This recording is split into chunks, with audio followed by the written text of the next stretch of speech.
Good evening, good morning, whenever you get your podcast. This is another episode of Elon Raleigh Dudes podcast. I am, as always, one of your hosts, Andrew Cordisco. I have with me some renegade friends who want to burn the whole thing down. And this could be the last podcast ever because I thought a member of this team had gout. Turns out he has grout. So let's go around the horn and introduce you to our guest this evening.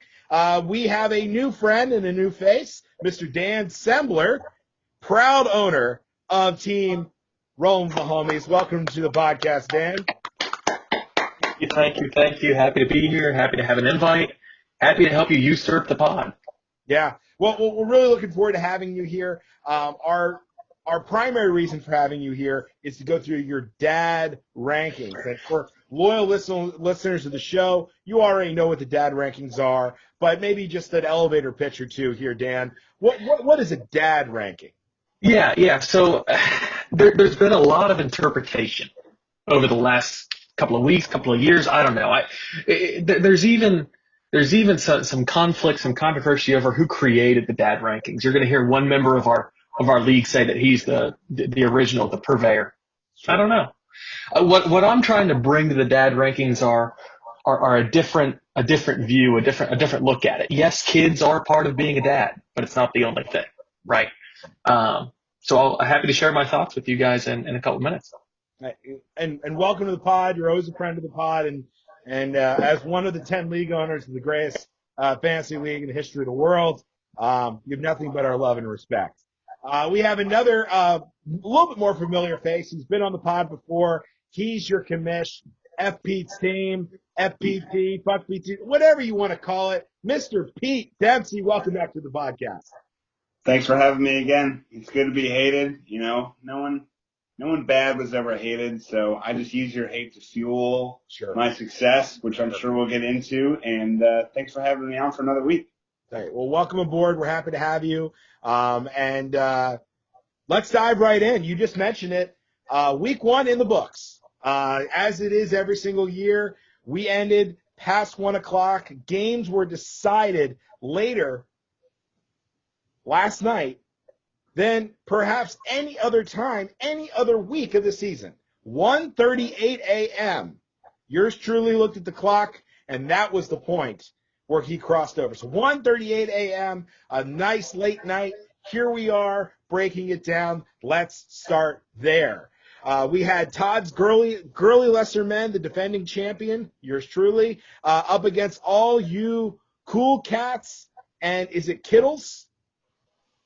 All you cool cats and kittles. All you cool cats and kittles, as you can see there on your screen, it kind of breaking out here. Vegas opened this up at 5.5 points. The underdog will cover here. But the over-under absolutely smashed open. Over-under 235.5. You know, I want to be fair to anybody, and I want to bounce it around, but the only person who should comment on this matchup is the one who called it. We go back to our commissioner, Mr. Pete Dempsey. Talk to us about this matchup. I'm honored. I do think it is a top 100 league moment. Loyal listeners of the pod do remember 2 weeks ago where I was asked for what matchup was the one to watch in week one, and it was undeniable. It was Pat versus Disco. I said that both teams would score over 130 points and that, you know, a few weeks from now, you're going to be looking back. Pat is going to be looking back at this week one matchup. Week 9, we're going to be heavy into buys. He's going to be like, God, how did I score 130 points? We know Pat has just a huge temper, and he's probably just going to go off on somebody. Pete, and we're going to know why. Can I ask you a question here? I mean, you're talking about some big-time performances on both sides of the box score here this week. Is there a performance that you didn't see coming? We know, we've heard it over and over, that you really thought this was going to be a squeaker. But 134 to 130, I don't even think you were predicting that. No, and I'll say on both sides of the football, the wide receiver one was the weak spot going into the year for both teams. Mm-hmm. And both teams showed that they knew a little more than the haters. Both Juju and Calvin Ridley surprised, and as we'll see later on in the show, That makes a big difference for these teams to have success at that position because we all know they're strong at the other positions on their team. So for their weak spots to show up, everyone else, watch your back. Dan, I'd love to hear your thoughts, and then we'll move on to another matchup. Yeah, the thing that stands out to me just as a personal or a former Juju owner is that he went off like he did. I was one of those haters, I had a chance to keep him. I'm sad I didn't, at least after week one. I didn't see him bouncing back even with Ben coming back.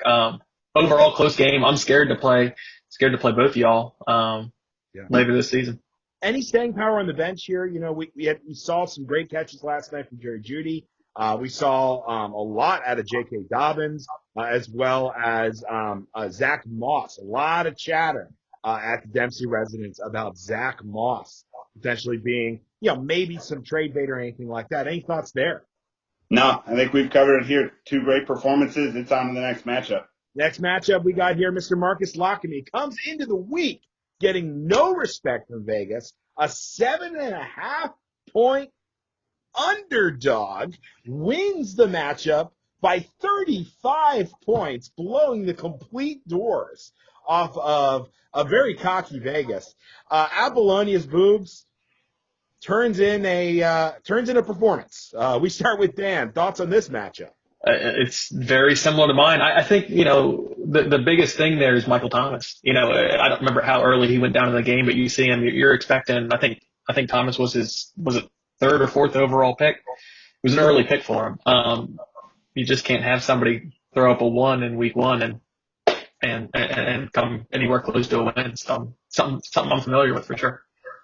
Do you believe in Josh Allen, the keeper of Paul Fleeger? Turns out, 28 out of 91, the mathematicians on the other side of the phone.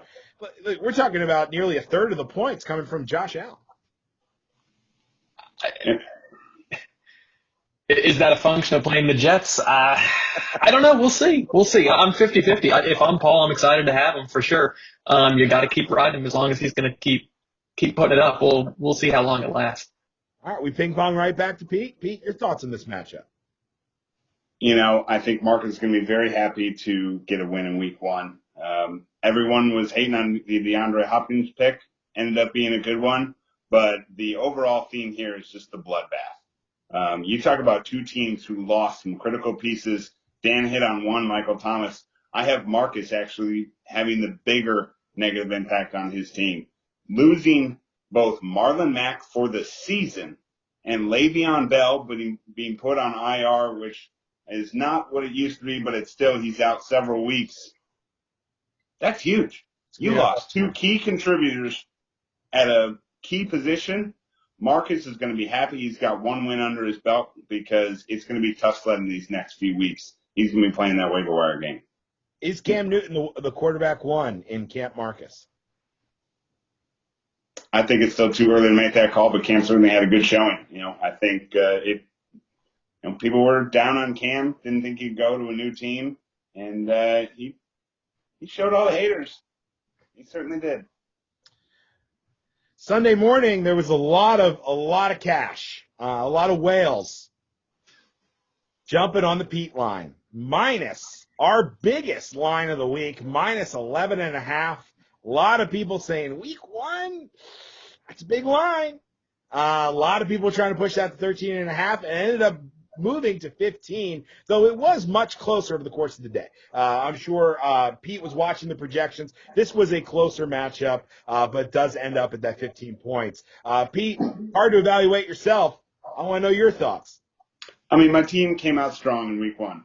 Can't deny it. I was pleased with the performance all the way around. Like you said, this was a much closer matchup throughout the day. You take a 0 from James Conner late, and that changes the landscape of everything. Honestly, I was sweating this one out. He had some great performances from Russell and Adam Thielen, but no, I'm pleased with how my team performed. Dan, what are your thoughts here? Exactly the same. I'm sure, Pete, sitting in your shoes, knowing James Conner is going to come on Monday night, you're sitting there all Sunday going back and forth saying it's going to be close, There's no way to see that injury is going to happen.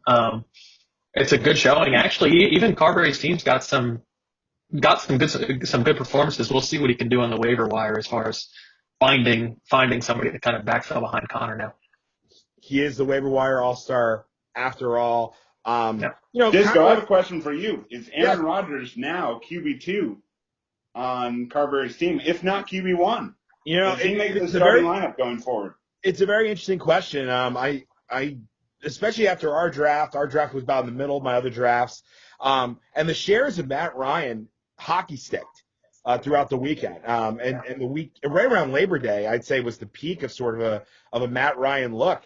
Look, I think Todd Gurley, if he opens up the passing game for you, if Julio Jones comes in and gets his points, I think you will probably see Matt Ryan do what he did this past weekend, which is beat his points projections. This is something Matt Ryan has done. Those of you out there who have ever owned Matt Ryan, I have, he does consistently overperform. He has one too many busts, which are going to keep his projections down. But no, I firmly still have I firmly have Phillip Rivers as the QB3. That's good because I didn't ask you about Phillip Rivers. We're actually talking about Carberry's team. Wondering if Aaron Rodgers absolutely. QB2. Very drunk. I couldn't help but let you go. I was like, well, no, it was good. It was good discussion. Really on Matt Ryan over Phillip Rivers. Hey, Pete, are you up for a trade for Matt Ryan? I'm really high on Matt Ryan now.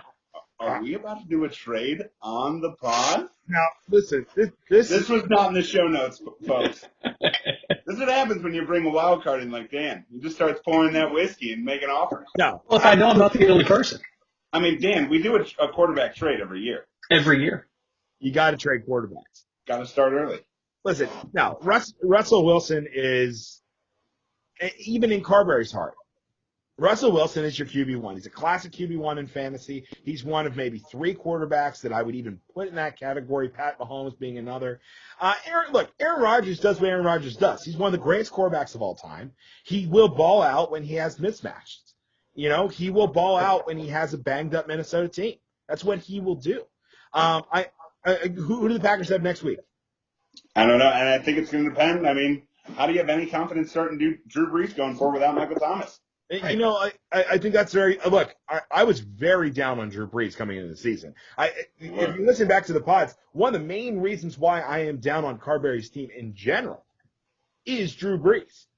I do not believe in the Saints offense this year, other than Big Al. But I think even Big Al, if he wasn't such a high-value keeper for me in the 6th round, I don't take him at 5. I don't take him at 6. I kind of let Kamara fall. I think he is kind of due for a regression to the mean. I'm very happy I have Hunter Henry. Well, good thing Carberry's got Aaron Rodgers to fill that gap then. All right. Well, you know what? We're done with this matchup, and we go to another huge upset. The Ooey Gooey field goal buddies, Dan, put a hurtin' on a former champion, Mr. Dan Sembler. Winning week 1. Dan, look, Pete's up, but I think we just need to start with Dan. What happened? Is this the lowest ebb since blank? I mean, we need to get the league historian on here. Is this the lowest Dan ebb since blank? Here's the problem. And Pete, sorry, I don't mean to steal your thunder if it's your. No, we called on you. I'm afraid this is becoming a theme with my team. Maybe it's a team name issue. Maybe it's that little icon next to my name. I don't know. Maybe something's got to change. For all the luck and the love I have for Pat Mahomes. I mean, I'm a Kansas City guy. All my extended family on both sides, my parents and my mom and my dad are from Kansas. I grew up in Kansas. I lived in Kansas a long time. We love Pat. Right.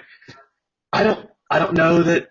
I think I got to change something up. I think there's got to be a team name. Outside of that, I don't know. I mean, just a lot of dud performances. I was real high on Devin Singletary, not thinking he was going to be, maybe a middle of the pack RB2. Shows up with 5 points on the first day of the week or first week of the year. I don't know. Odell Beckham had a dud. I should have played Ty. If it hadn't been a Thursday night game, he probably would have. I'm sorry, Will Fuller.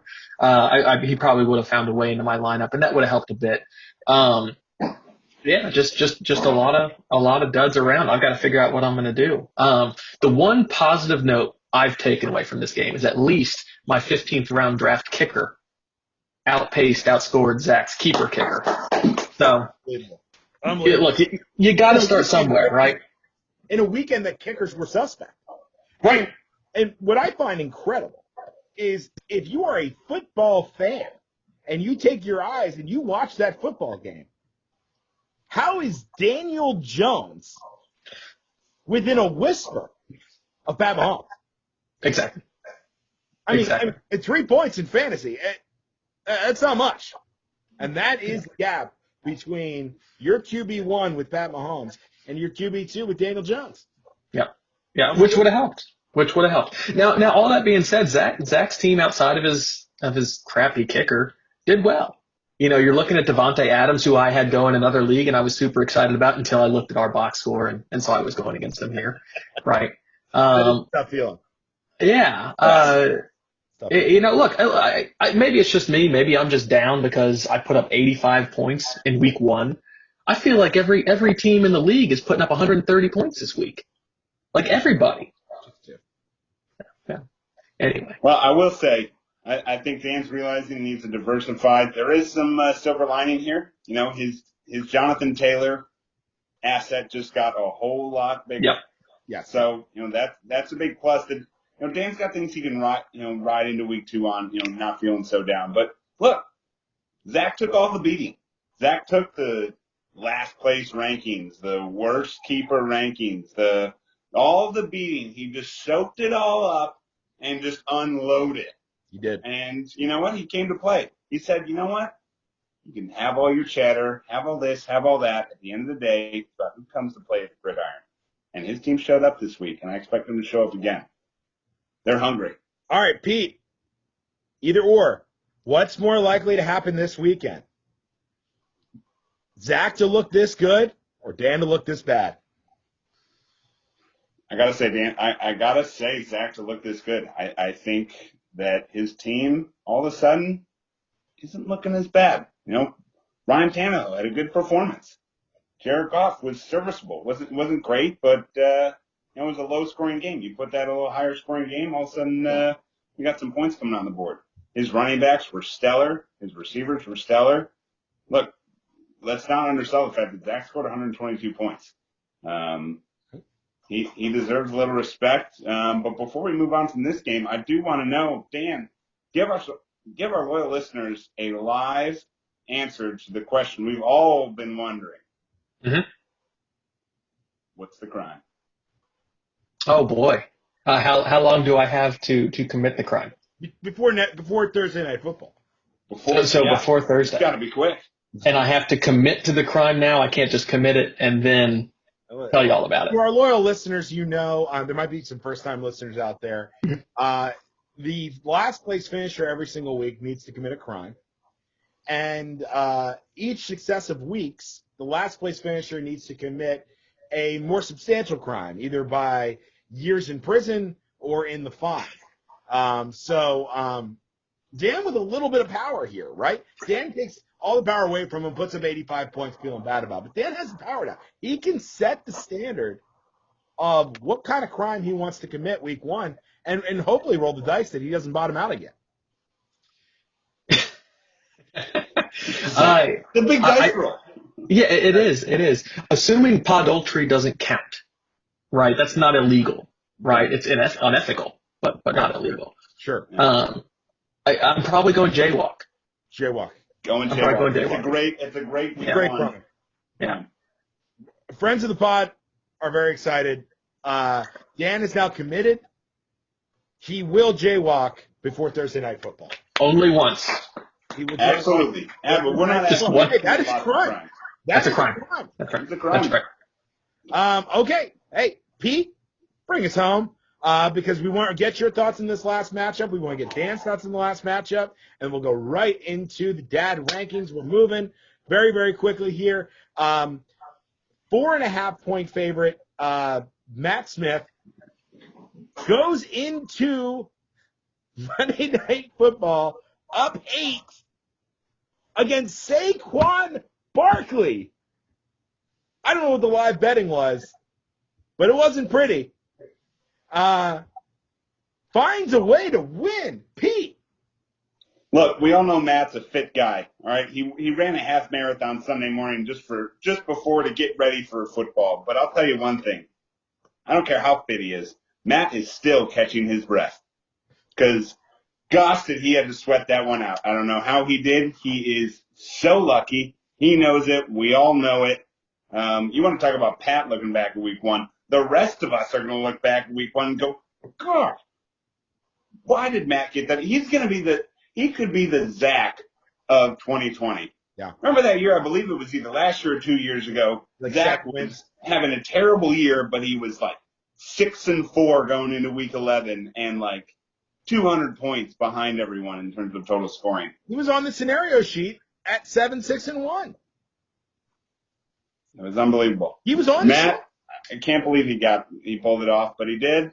That's fantasy for you. All right, Dan, bring us home. Yeah. And we want to know dad ranking. Well, I'll end here just to say, good teams just find a way to win. You hear this time and time again, and in this case, it's just getting six points of a dud out of Saquon Barkley. Look, he walks away with the win, and I think he's set up pretty well for week 2. We'll see how he goes. I don't know who he has in week 2, but actually, I think it's me. It may be me. It could be you. We'll find out. So we won't hold any punches there. So we're going straight into dad rankings then. We're going right Go dad Power. rankings. Let's go Power. Straight in. All right. So I'm just run through these real quick. We don't want to take up anybody's time, right? Number 1, you have to put yourself. You have to advocate for yourself in the dad rankings when you're doing it. So I'm putting myself. I've got 1. He's 3. I got another one on the way. I got a home office. We all have home offices now, but I have one, right? And I'm a perennial, it seems, bottom feeder in this league who's always claiming that I'm working too much or spending too much time with the kids. I don't have time to do fantasy football research. So I'm kind of the old grouch, right?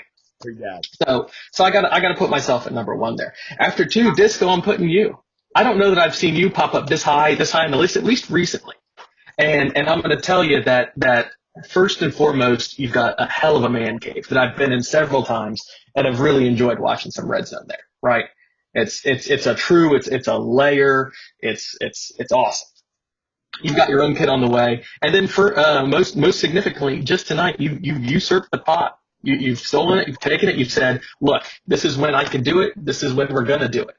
And that's what happened. Yeah. Number 3 is going to be another surprise for you all. I'm taking Hesh. He's been super low because he's doing, super young stuff. He's moving to Dublin. Here's how I see it. He and his family moved across the pond for a job opportunity. And he took 2 dogs with him who I hear had some bloody stools due to some issues, some stress. And that's practically the same thing as having a kid. So I'm putting Hesh at number 3 just for chasing those career opportunities, even if it takes him across the board. Sure. At number 4, another surprise, I'm putting Marcus. Haven't seen Marcus up here. He's very quiet in the chat, right? Yeah. Which I think is very dadly. I don't think dads text. They kind of call each other. Maybe they drive by the house and ring the bell and, maybe have something to say or maybe write a letter, but they don't text. And that's one of the reasons I'm putting Marcus up this high. And on top of that, he's the only guy in the league outside of me that I think drinks anywhere near the amount of bourbon that I do. So, a big bourbon fan. So he's got to be pretty high up there. Zach, I'm putting at number 5. He's going to be disappointed by that. Most would be happy. And the biggest advocate for Zach being even this high is that he is the self-proclaimed initiator of the dad ranking. This is for better or worse. He believes he has come up with the system. So he deserves a bit of a nod there. Right, obviously. Halftime. Take us back. 5-1. We have at 5. Zach Close. Yeah. At 4. Marcus. Yeah. At 3, we have Hesh. And at 2, Disco. And then at 1, you've got yourself. You have to advocate for yourself when you're doing your own dad rankings. All right, so Zach, let's hear. Yeah. Zach, what do you think? What do you think about the top 5? I'm impressed with Dan's acumen And also impressed that he has enough fatherhood foresight to leave Matt out. All right, let's go to the bottom 5 here. Let's take a look. So you want me to go 6 to 10 now? Yeah. Yeah. So right on the nose, Zach. Matt is number 6. Yeah, he's an actual dad, and that's great. He works Can you out hear me? way. Now we can hear you. Oh, sorry. Yeah. So Matt's at 6. Yeah, he's a dad. He works out way too much to be a dad. Your dads don't Way work too. out. Dads don't work out. Dads really don't work out. It's They No. don't push a lawnmower for a workout. Exactly. Yeah. Exactly. Excellent. They buy one pair of shoes every 5 years to mow the grass. That's all you do. Sure.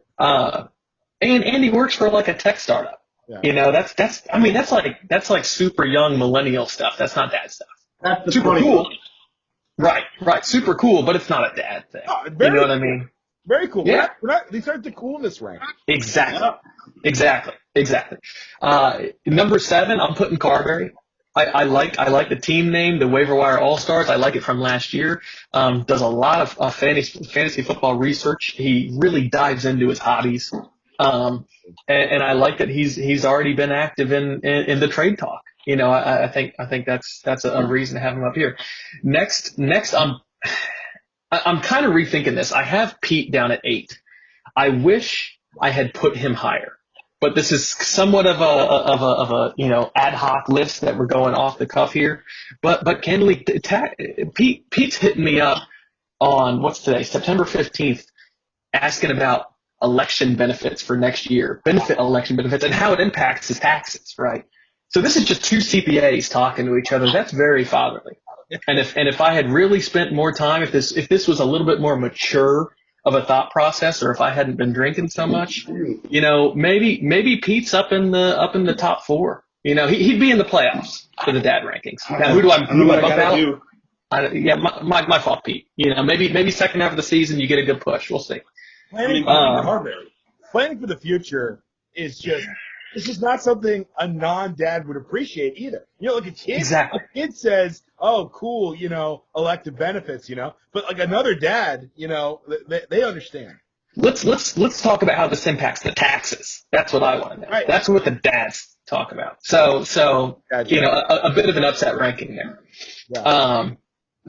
Paul, I've got, you know, down at number 9. Look, it's admirable that he's working on some grout tonight. That is fatherly. But in the meantime, he's missing his own pod. You know, that's gotta hurt him. So that just kind of is what it is. And that leaves the last man out, you know, as Pat. You know, for many of the same reasons that Matt is as low as he is. You know, Pat's a pretty cool guy. Cool guys are not dads. Pat just had a tree removed from his backyard. Did he remove it himself? No, he paid someone to do it, and he watched. That's not fatherly. Oh, Not Jesus. fatherly. Were any of us invited? 11. Were any of us Dad, invited please. to go watch somebody else remove the tree? I think if had he been drinking apple cider and watching from the kitchen window while it happened, I think it would count. Like think about it. Like all Pat had to do is text us and say, "Hey, guy's coming over, you know, with the saw. He's gonna chop down the tree in my backyard. Do you want to kill some brewskis out back and watch him?" Exactly. That's a dad Like a move. rocket ship. Exactly. Like a rocket ship. Exactly. Yeah. Dad, I applaud you for keeping Matt out of the top 2. That's tough to do when he's got a spawn of his own. But I agree with you. Okay, well, Zach, thinking about these rankings here, 10 to 1, is there anybody that is way back that you have way up, or vice versa? I think Pete worked really hard on his lawn all summer and probably could have deserved a little bit higher of a ranking. It's true. That Exactly. said, I'm also surprised at Marcus's ranking. I don't think it's necessarily incorrect, but I'm surprised that he's in the top 4. Yeah. Marcus is a shocking playoff team. He's a playoff dad. Marcus has been shocking people all year long. And here's my initial input on the dad rankings. I'm just so proud to see the conversation that I have fostered amongst all of you throughout the last 12 months with the dad rankings and how much everyone wants to participate and make it their own and show me how they can do it their own way. And I'm just so proud of all of you as your founding father for the dad. Zach, he's still He's still Can big. we not hear you? You know what? We're Like, just, I gotta say, I may not have a lot of,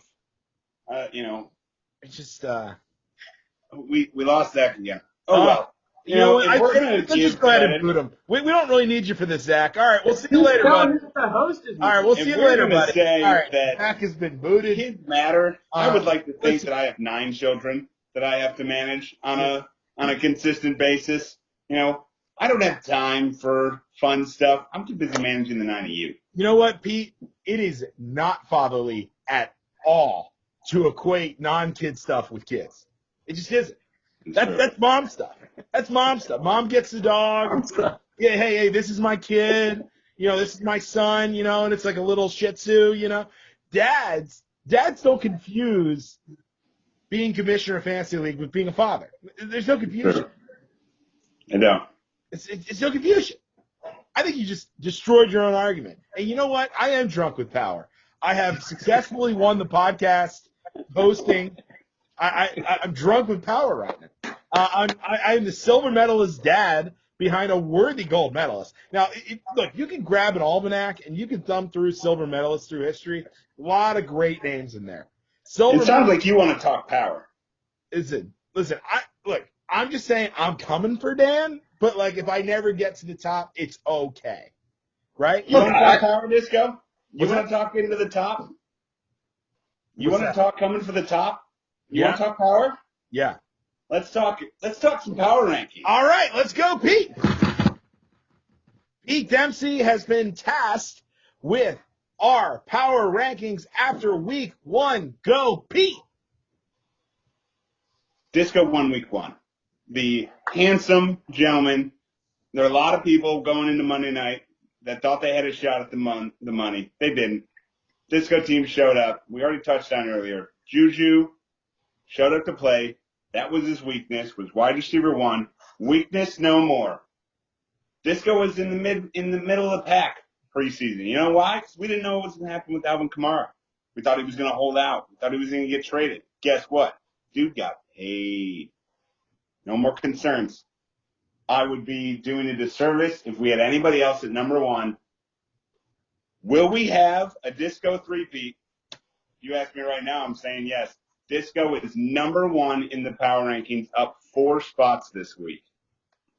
Number 2 is yours truly. Like I said, had a great week. Team put up some points. I'm fine going down from number 1 to number 2. I'm coming for you, Disco. 3 is the man, the myth, the legend, Pat Cregan, scoring exactly 130 points in week 1. Wow. Strong team, strong performance, up 3 spots from number 6 to number 3. Pat's team is dangerous. Disco's been on this train the entire season. It's time for everyone else to jump aboard. You might not be driving that train or conducting that train, rather, but there's plenty of room on the caboose. Hop aboard.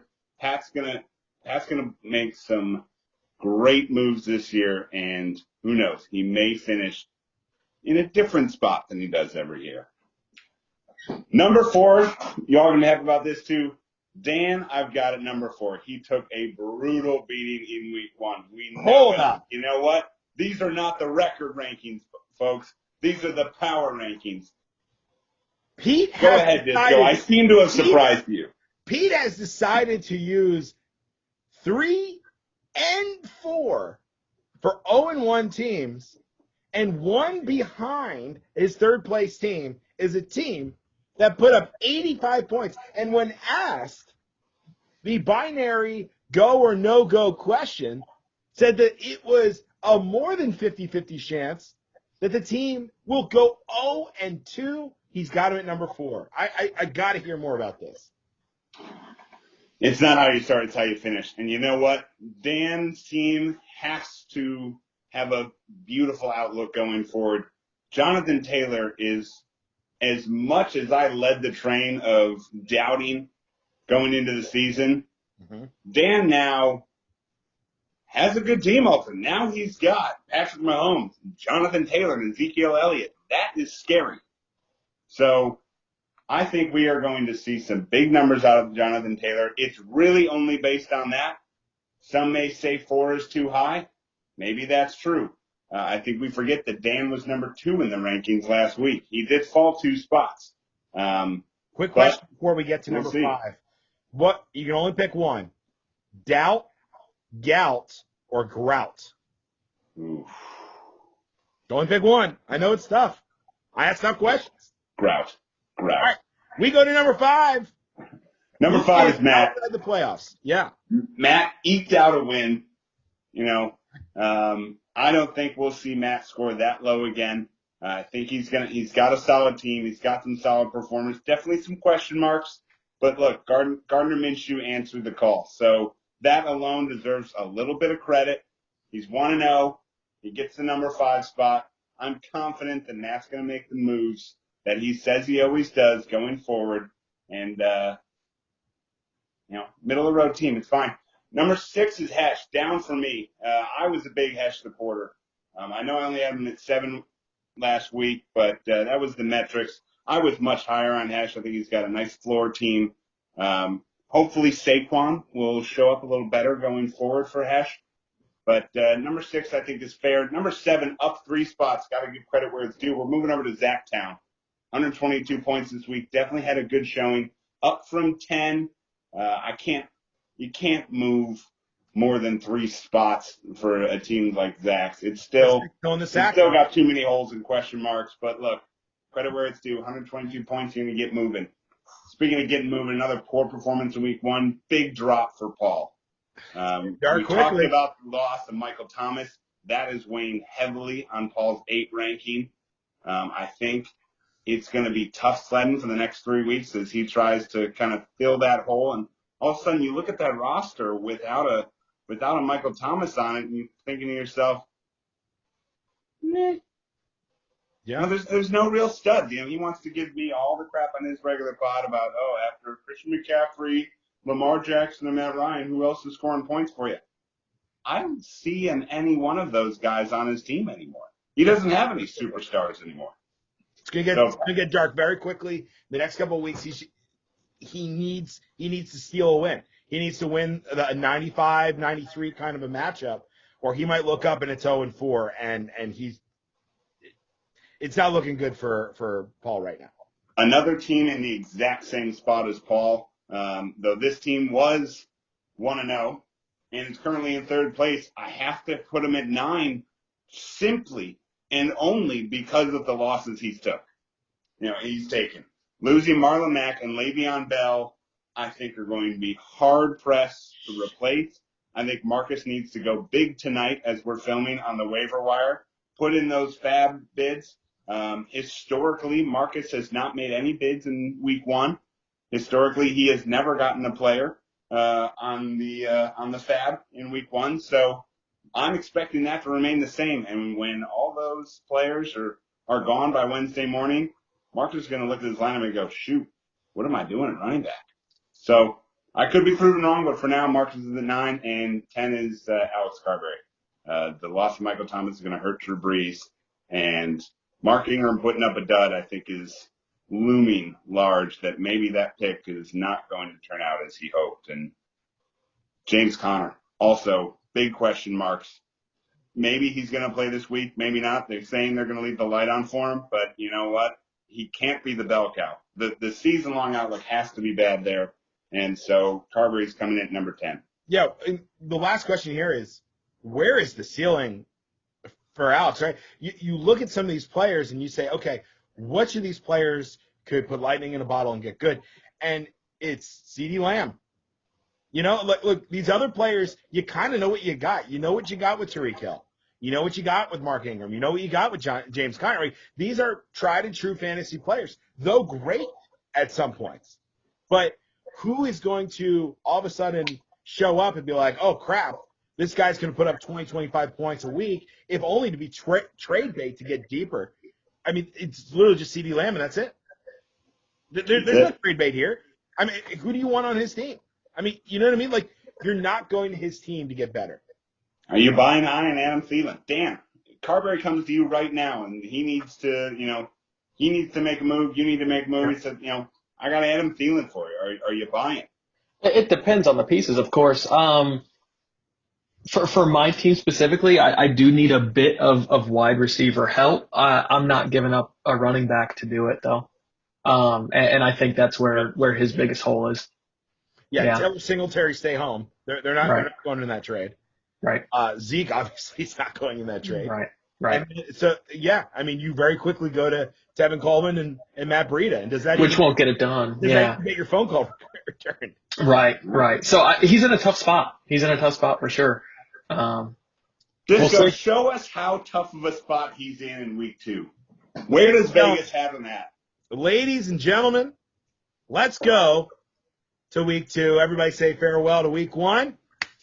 Woo! See ya. Let's roll out our matchups. What we're going to do here, it's going to be rapid fire style to close out the pod to get you guys excited for week 2. There's going to be a lot of waiver wire action. There might even be some trades, and there will be a crime committed. But let's very quickly go through.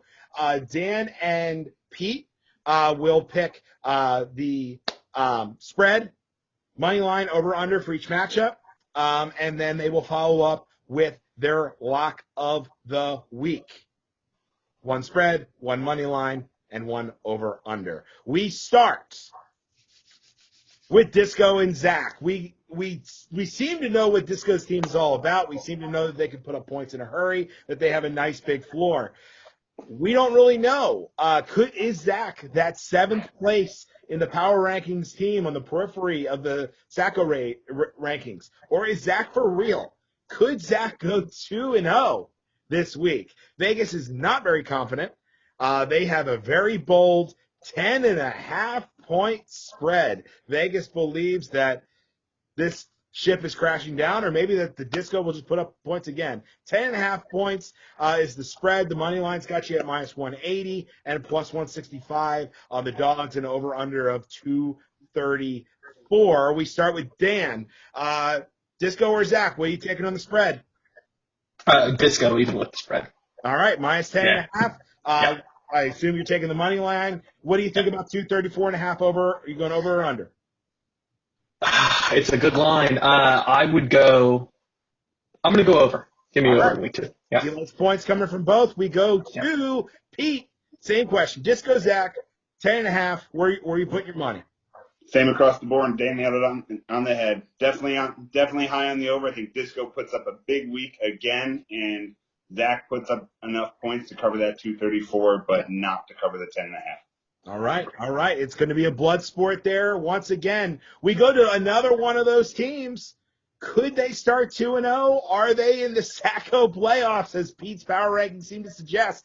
We got Marcus with a 7.5-point disrespect as an underdog, 1-0 against an 0-1, 7.5-point favorite. Some people might think this is a mismatch. What does Pete think? I've got Pat minus 7.5. Again, Wow. I'm very high. Get on that Pat bandwagon. Give me the favorite again here. I just don't think the line is big enough. 224.5. You going over? 224.5 is just a little low for my taste, but I am going to pull a weird one out of here. I don't like the minus 130 for the over, so give me the under at even. Okay. Even money, he's saying under. It's just Dan, better statistics. Dan, what do you like here? Do you think Vegas has got this right? 7.5-point underdog for a 1-0 Marcus team? Well, with some of the injury concerns, I would have picked Pat, or I would pick Pat to win here, but Marcus to cover. Marcus Right. cover. Right. Dan's taking the points, 7.5. He likes Pat outright. What do you feel about 224.5? I think it's going to be under. I think it's going to be a bit of a slugfest. All right. So a lot of underperforming there. 2 matchups down. We go to our middle matchup of the week. Pete versus Paul. Now, is this line big enough? Pete, apparently the second best team in the league, a 12.5-point favorite. He is our biggest favorite of the week for the second straight week. Pete, does he do it again? Do you cover? I'm going to take a page out of Paul's playbook here. I'm going to go no action on the spread there. The 12.5 does scare me, obviously, like myself on the money line, but I'm going to go no action on the 12.5. I will, however, say give me that over 223.5, lower than the first two games you've laid out already. Yeah, give me the over there. That Paul total. Vegas just does not see where Paul will get those points. Pete sees a little bit of a different game. What does Dan see? Similar. So I'd take Pete for the win and with the points. So I'll take the 12.5 from him too. And I think over under is going to be. I think it's going to be under overall. I think Pete would cover his half of it easy. I think Paul's going to come in short. Yeah. A 113-100 game gets you right there. Exactly. Maybe that's what Vegas saw. All right, let's go to Alex and Mike. We'll go across the pond. We'll go to the waiver wire. Only 3.5 points here. Look down the bottom of the screen. We have actually an even closer matchup, but really tough to get a tell of this matchup here. Who is Hesh? Who is Alex? Can either one of these teams really sort of climb up and get that first win of the season? We'll start with Dan. Yeah, I'm going to take Mike. Even with the points, just less injury concern for sure. So take Mike on the money line and with the points, and I'm definitely going under. Okay. Yeah. If their lowest over under, it's a 214.5. That's a very low under. A good chance that one or if not both teams fail to break 100. Pete, do you see that happening?